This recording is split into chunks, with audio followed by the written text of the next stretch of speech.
Alkisah, di kota Baghdad yang ramai, hiduplah seorang pria bijak namun jenaka, Abu Nawas.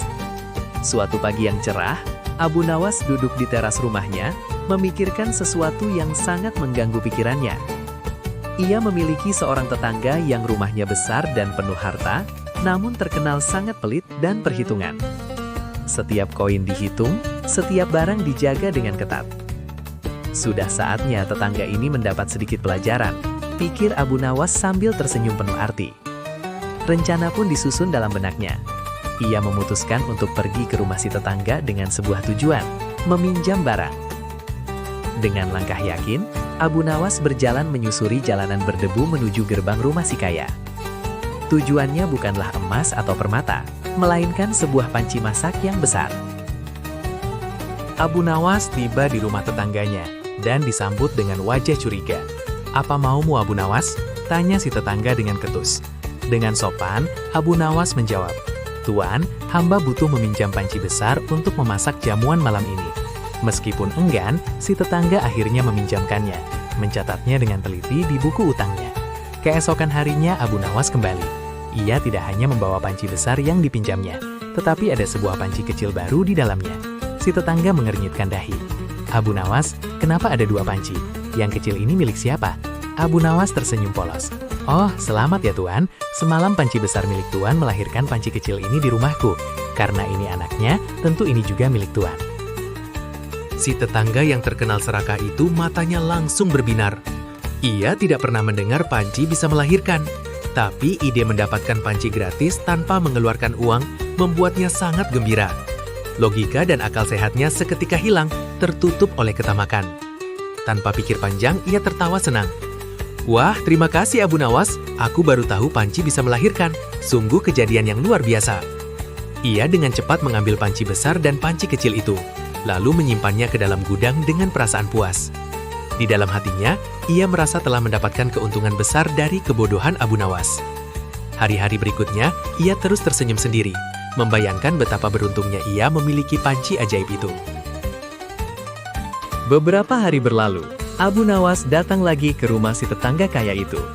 Kali ini, ia memasang wajah yang lebih serius. "Tuan," kata Abu Nawas, "hamba ada keperluan penting.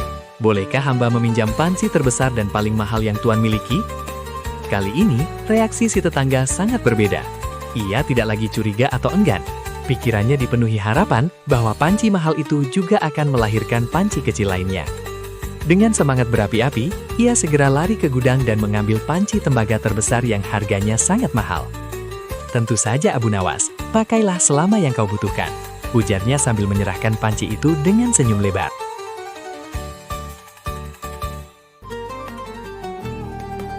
Si tetangga menunggu dengan tidak sabar. Hari berganti hari. Ia membayangkan akan mendapatkan anak panci yang baru. Namun, 1 minggu berlalu, Abu Nawas tidak kunjung datang. Senyum di wajah si tetangga mulai memudar, berganti dengan rasa cemas.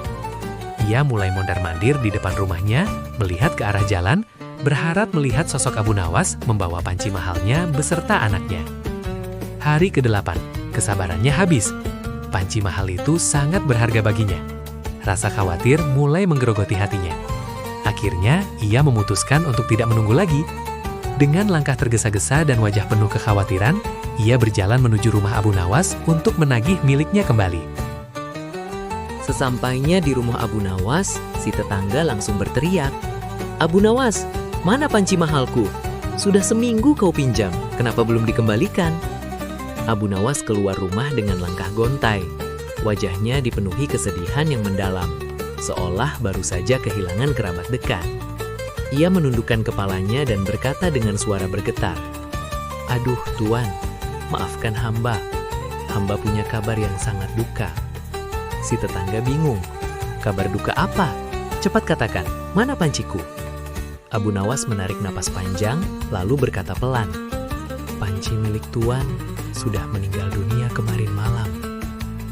Si tetangga meledak dalam kemarahan. "Apa kamu gila?"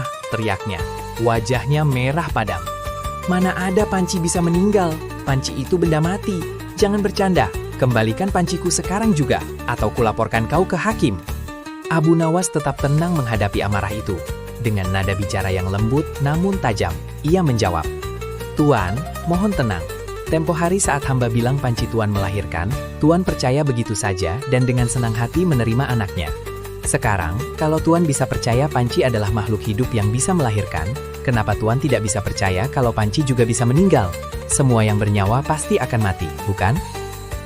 Mendengar jawaban itu, si tetangga terdiam 1000 bahasa. Mulutnya terbuka, tapi tidak ada kata yang keluar. Ia sadar, ia telah masuk ke dalam perangkap logikanya sendiri. Ia tidak bisa membantah argumen Abu Nawas, karena sebelumnya ia sudah mengakui, demi keserakahannya, bahwa panci bisa beranak. Rasa malu yang luar biasa menyelimuti dirinya. Dengan langkah gontai dan kepala tertunduk, ia berbalik dan pulang dengan tangan kosong. Ia kehilangan panci mahalnya, tetapi ia mendapatkan pelajaran yang jauh lebih berharga, bahwa keserakahan dapat membutakan akal sehat, dan pada akhirnya akan merugikan diri sendiri. Sementara itu, Abu Nawas tersenyum puas dari kejauhan. Misinya telah berhasil. Kisah ini mengingatkan kita bahwa keserakahan seringkali membutakan akal sehat. Janganlah kita hanya mau menerima logika yang menguntungkan, namun menolak kenyataan yang sama saat merugikan kita.